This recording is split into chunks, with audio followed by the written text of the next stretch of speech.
Si te dijera que hubo una época en la que los humanos no dominaban el mar, sino que trabajaban como subordinados de una manada de orcas, probablemente pensarías que es un cuento de pescadores. Pero los registros históricos de la bahía de Twofold, en Australia, cuentan una realidad mucho más extraña que la ficción. Durante casi 100 años, una orca conocida como Old Tom dirigió una operación militar conjunta con los balleneros locales. No era casualidad, no era suerte, era un contrato. Old Tom y su manada, los lobos de Eden, acorralaban a gigantescas ballenas y luego llamaban a la puerta de los humanos golpeando el agua con sus colas para que trajeran los arpones. Pero esta alianza tenía un precio macabro. Las orcas no querían la carne ni la grasa. Exigían un pago muy específico, una delicadeza anatómica que dio origen a la inquebrantable ley de la lengua. Quédate con nosotros, porque vamos a sumergirnos en el caso de simbiosis más escalofriante y fascinante jamás documentado. Una historia que terminó con una traición humana y un esqueleto que, hasta el día de hoy, parece mirarnos con juicio. Imaginen por un momento el final del siglo XIX. Estamos en los confines del mundo, en Eden, un pequeño asentamiento en la costa sur de Australia que parece aferrarse con uñas y dientes a los acantilados de la bahía de Twofold. El aire aquí no huele a campo, huele a grasa de ballena, a óxido y a esa salinidad espesa que solo el océano más indómito puede producir. En aquel entonces, la caza de ballenas no era solo un oficio, era el pulso vital de la economía local. Era una lucha a sangre fría contra los gigantes del abismo. Pero en este teatro de aguas gélidas, los hombres no eran los únicos protagonistas. Cada año, cuando las ballenas francas australes y las jorobadas iniciaban su migración, el horizonte se llenaba de soplos de vapor, y justo detrás de ellas, como una sombra que emerge de las profundidades, llegaba la verdadera autoridad de la bahía. No eran barcos, sino una manada de depredadores alfa que harían temblar al marinero más curtido. Al frente de este escuadrón marino destacaba una figura imponente, casi mítica, Old Tom. Quien lo veía por primera vez no podía evitar un escalofrío. Su aleta dorsal, una cuchilla de obsidiana de casi 2 metros de altura, cortaba el agua con una precisión militar. Old Tom no era una orca cualquiera, era el general de una flota de lobos marinos que había decidido, por razones que desafían la lógica biológica, que los humanos de Eden no eran sus enemigos, sino sus aliados. Mientras los balleneros afilaban sus arpones en la orilla, Tom patrullaba la entrada de la bahía, vigilando, esperando el momento exacto para que comenzara la masacre. Nadie en la costa estaba preparado para lo que este ejemplar iba a hacer. No se trataba de simple instinto, era algo más profundo, una inteligencia calculadora que estaba a punto de reescribir la ley de la selva bajo las olas. Pero, ¿cómo es que un grupo de orcas salvajes llegó a coordinarse con los hombres para someter a los leviatanes del sur? La respuesta reside en la asombrosa organización de su manada. Para entender la leyenda de Old Tom, hay que entender que no operaba como un lobo solitario, sino como el cerebro de una unidad de élite. En las aguas de la bahía de Twofold, las orcas no eran simples animales errantes, eran una falange organizada con una jerarquía que haría palidecer a cualquier estratega naval. A diferencia de otras poblaciones de orcas que vagan sin rumbo fijo por el océano, la manada de Tom, conocida cariñosamente por los lugareños como los lobos de Eden, se comportaba con una disciplina militar que desafiaba toda comprensión. Cada miembro tenía un nombre y un rol específico: Hooker, Cooper, Typee y Humpty. Bajo el mando de Tom, este grupo no cazaba al azar. Habían pasado décadas estudiando las corrientes de la bahía, conociendo cada rincón, cada banco de arena y, sobre todo, los puntos débiles de las grandes ballenas barbadas que buscaban refugio en esas aguas. Imaginen la escena. Mientras el mundo exterior veía al océano como un caos indomable, para Tom la bahía era un tablero de ajedrez donde él siempre movía las piezas primero. Lo que hacía a este grupo algo único era su capacidad para leer el entorno. No se limitaban a atacar, realizaban maniobras de flanqueo, empujando a las ballenas hacia las aguas poco profundas de la bahía, donde las gigantescas presas perdían su ventaja de maniobrabilidad. Eran expertos en la guerra de desgaste. Si una ballena intentaba sumergirse para escapar hacia el azul profundo, los lobos se turnaban para nadar sobre su espiráculo, impidiéndole respirar, obligándola a subir a la superficie justo donde la muerte acechaba. Pero lo que realmente deja a los biólogos modernos sin palabras es cómo esta manada entendía el concepto de logística. Sabían que, a pesar de su inmensa fuerza, matar a una ballena franca de 50 toneladas era una tarea agotadora y peligrosa. Fue entonces cuando Tom, en un acto de brillantez casi siniestra, decidió que era hora de involucrar a un tercero en la ecuación: los humanos. La manada de Old Tom había comprendido que los hombres de la familia Davidson poseían las herramientas, los arpones y los botes para finalizar el trabajo de forma rápida y eficiente. Sin embargo, para que esta sociedad funcionara, alguien tenía que dar el aviso. Alguien tenía que cruzar la frontera entre las especies y llamar a los soldados de tierra firme. Y ahí es donde la conducta de Old Tom se vuelve sencillamente sobrenatural. En la quietud de la noche o en el alba grisácea de Eden, el silencio solo era roto por el rugido sordo del oleaje contra las rocas. Pero, de repente, un sonido distinto emergía del agua, un golpe seco, rítmico y potente que resonaba como un cañonazo en la superficie. Era el flop. Old Tom no se quedaba esperando mar adentro a que los hombres se dieran cuenta de que la presa había llegado. Él mismo nadaba hasta la estación ballenera de los Davidson y con una intención casi humana, golpeaba su cola contra el agua con una fuerza brutal. Imaginen la escena en la cabaña de los balleneros. Los hombres dormían, agotados por el trabajo rudo, pero al escuchar ese estruendo específico no había dudas. El patrón estaba llamando. Era un sistema de comunicación interespecie sin precedentes en la historia de la biología. Old Tom no emitía simples sonidos de cetáceo, estaba ejecutando una señal acordada, un código que decía, levántense, la comida está en la bahía. A veces, si los hombres tardaban en reaccionar, Tom se impacientaba. Se acercaba tanto a la orilla que los Davidson podían ver su ojo vigilante asomando sobre la línea de flotación. El narrador veterano diría que en esa mirada no había solo instinto de caza, sino una complicidad escalofriante. Los hombres saltaban de sus camas, preparaban los botes de madera y lanzaban las embarcaciones al agua mientras Old Tom, satisfecho, daba una vuelta en U y regresaba a la batalla, guiando a los balleneros como si fuera el perro pastor más letal del océano. Este comportamiento documentado rompe cualquier esquema sobre la vida salvaje. Mientras otras orcas huirían del ruido de los remos o del olor de la pólvora, Tom escoltaba a los botes. Nadaba justo al lado de la proa, marcando el camino hacia donde su manada ya tenía acorralada a la víctima. Era una danza macabra de sal y estrategia.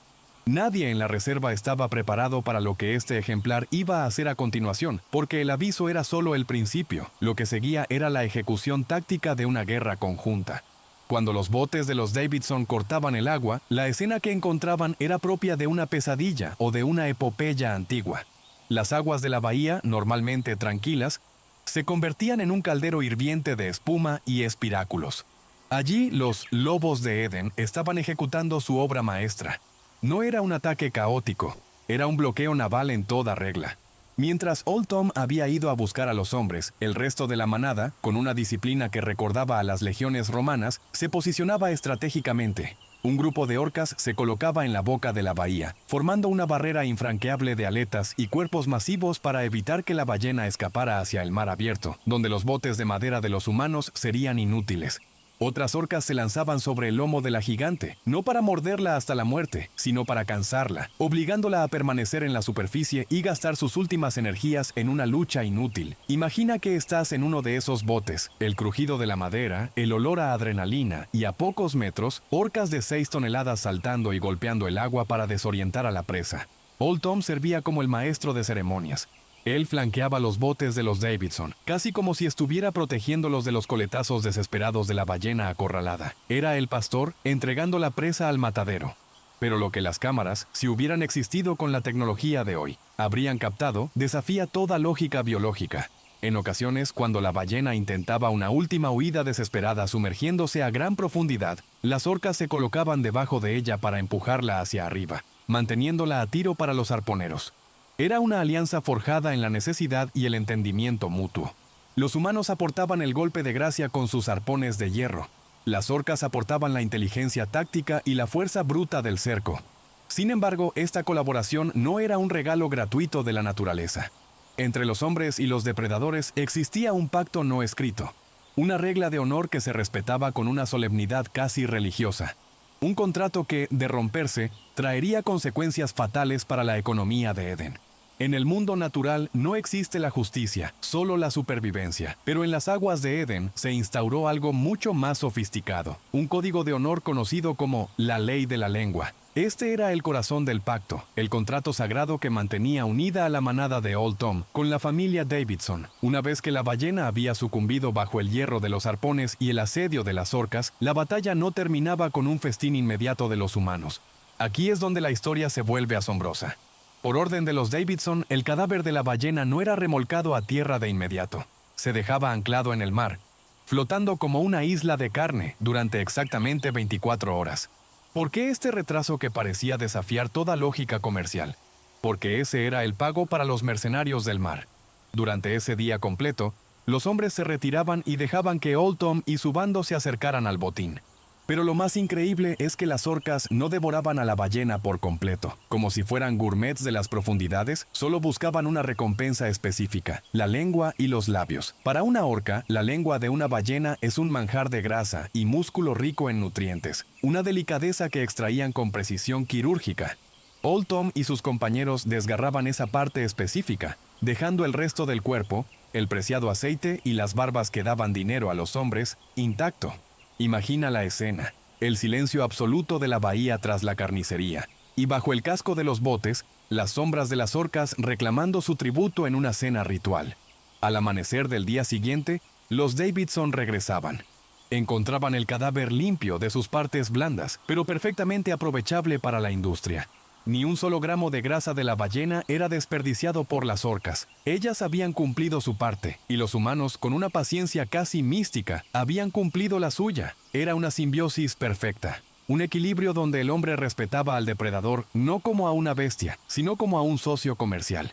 Pero la relación entre Tom y los Davidson iba mucho más allá de la comida. Había una conexión emocional que se manifestaba en los momentos más oscuros, cuando el mar reclamaba la vida de los hombres. Para los balleneros de la familia Davidson, Old Tom no era simplemente una herramienta de caza o un socio por interés, era un guardián. En las traicioneras aguas de la bahía de Twofold, donde las tormentas surgen de la nada y los botes de madera son cáscaras de nuez ante la furia del océano, el peligro de naufragar era una sentencia de muerte constante.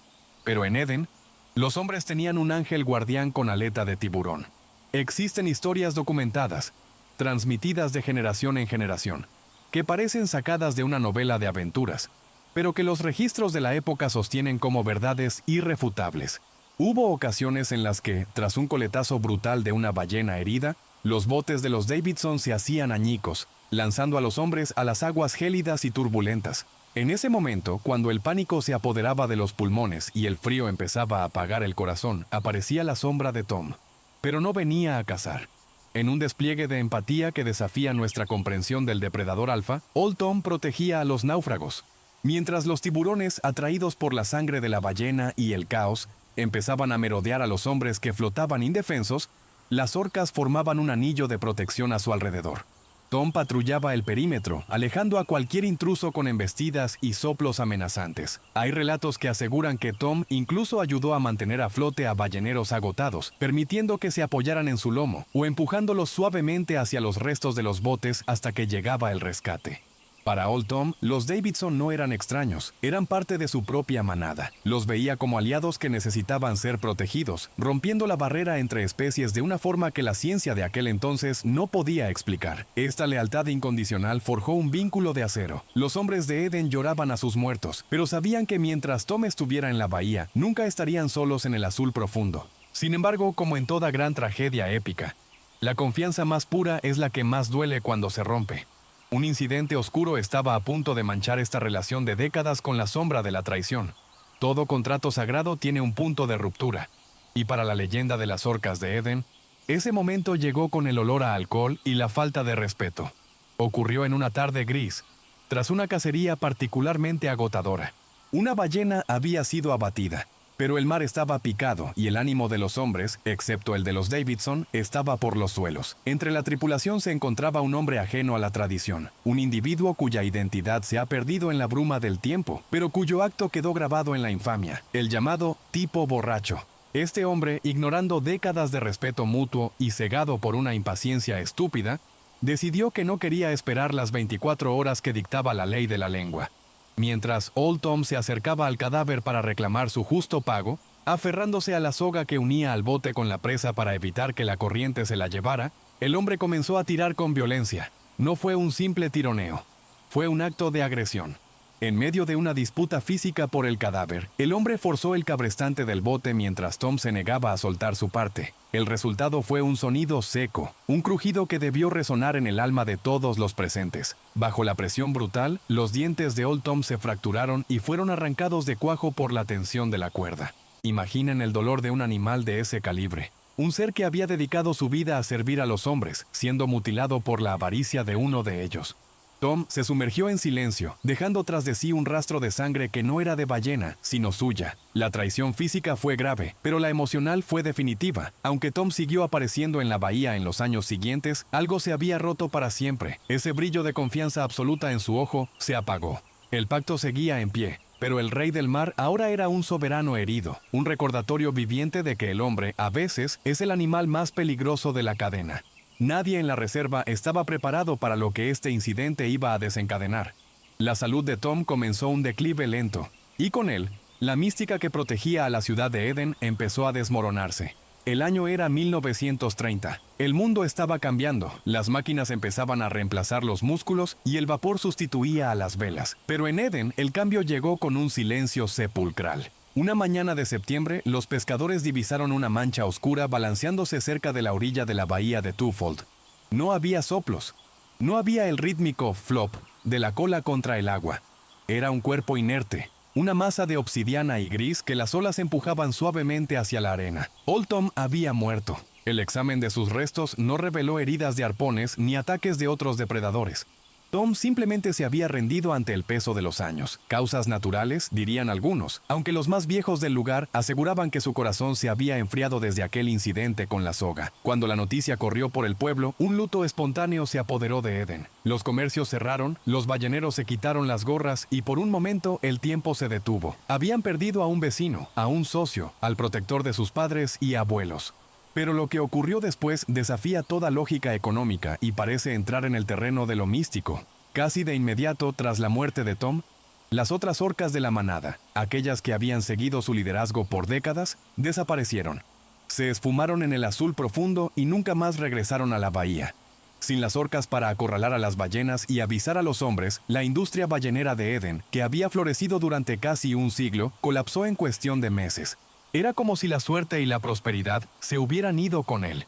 Los barcos se pudrieron en los muelles y las estaciones de procesado quedaron en silencio. El contrato sagrado había expirado con el último suspiro de su arquitecto.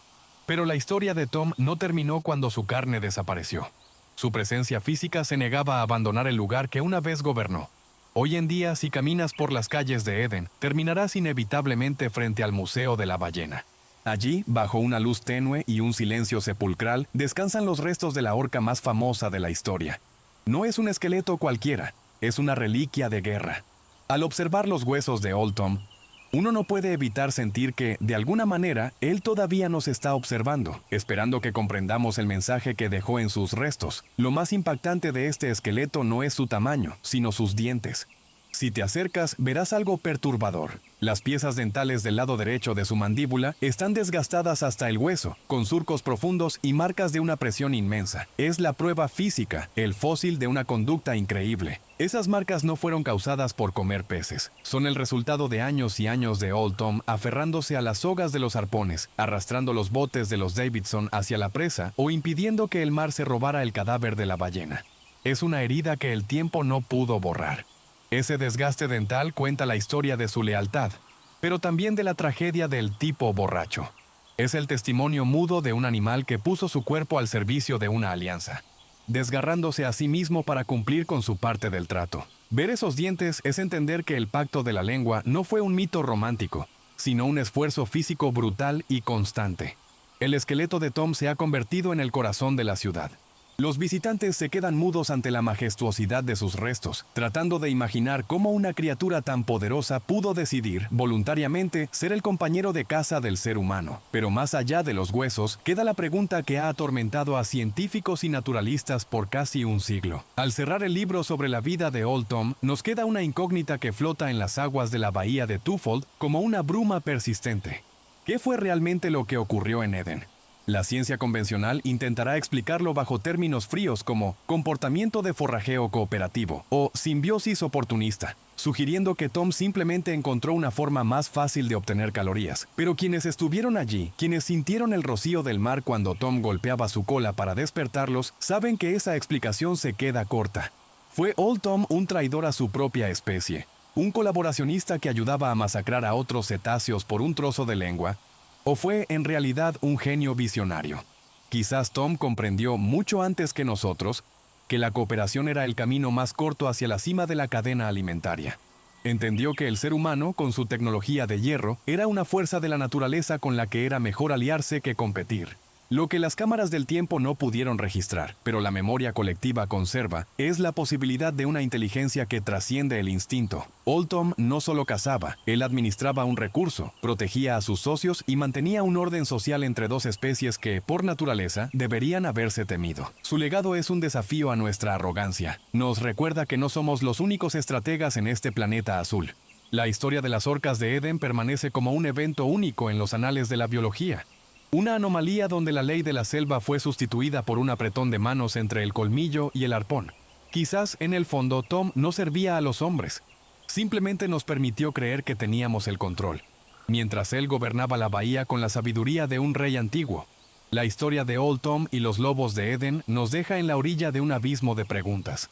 Tras décadas de estudio, seguimos sin entender del todo qué pasaba por la mente de aquel gigante cuando golpeaba su cola contra el agua para despertar a los Davidson. ¿Es posible que estemos subestimando la inteligencia de estos gigantes? ¿Será que la brecha entre ellos y nosotros es mucho más estrecha de lo que nuestra soberbia nos permite admitir? La naturaleza no es solo un recurso para ser explotado. Es un tejido de voluntades y conciencias que a veces deciden entrelazarse con la nuestra de formas asombrosas. Old Tom no fue una mascota. Fue un soberano que eligió la cooperación sobre el conflicto, dejándonos un esqueleto desgastado como prueba de que el respeto se gana con lealtad, pero se pierde con una sola traición. Si este relato te ha erizado la piel, no olvides suscribirte y activar la campana para no perderte nuestras próximas expediciones al corazón de lo salvaje. Y cuéntanos en los comentarios, ¿crees que Tom veía a los humanos como iguales o simplemente nos usaba como herramientas para su propio festín? Además, dinos qué otro animal legendario te gustaría ver en el próximo documental épico.